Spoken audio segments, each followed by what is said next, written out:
Isang magandang araw po sa ating lahat. Nawa po ay nasa mabuti tayong kalagayan.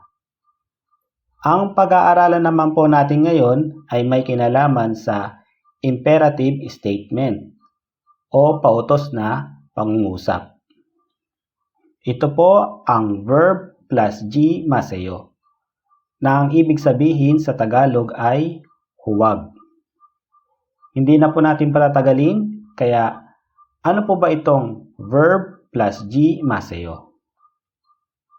Ang keyword ng grammar na ito ay nasa verb na malda, na ang ibig sabihin ay to quit doing, to not do, and to stop doing.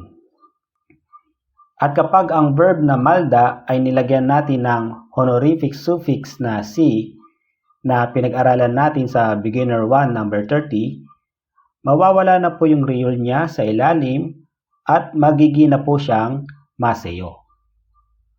Ito po kasing malda ay real irregular verb.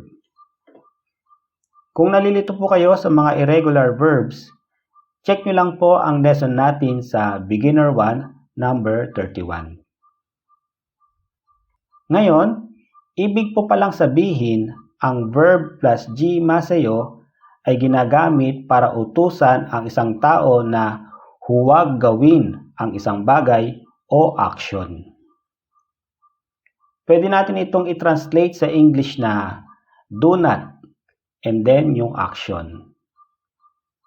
Pwede naman natin itong i-translate sa Tagalog na huwag and then yung action.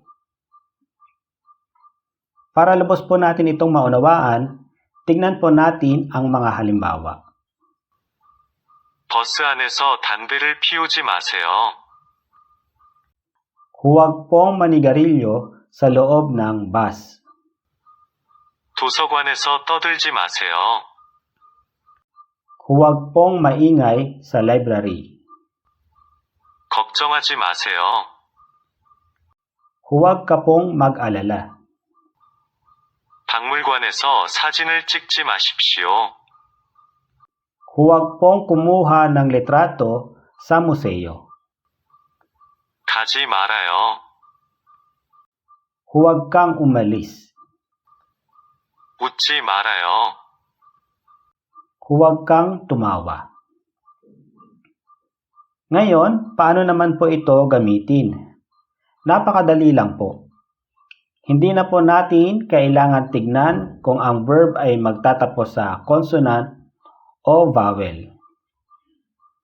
Ang need lang po natin gawin, una ay i-delete ang da sa verb and then add po natin ang suffix na G sa verb. Saka po natin i-add ang malda verb.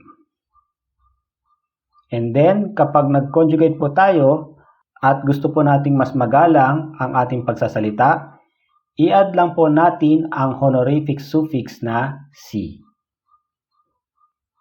Additional lang po, gusto ko po sanang sabihin na sanayin po natin gamitin ang grammar na ito ng may honorific suffix na si. Sa halip na marayo ang ating sabihin, sanayin po natin na maseo. Mas safe po kasi ito at saka alalahanin po natin na nag-uutos tayo. Kaya mas gugustuhin nating maging polite sa ating pag-uutos para mas less offending ang ating pag-uutos. Ayun, hanggang dito na lang po. Nawa ay makatulong sa inyo ang ating video. God bless po sa ating lahat.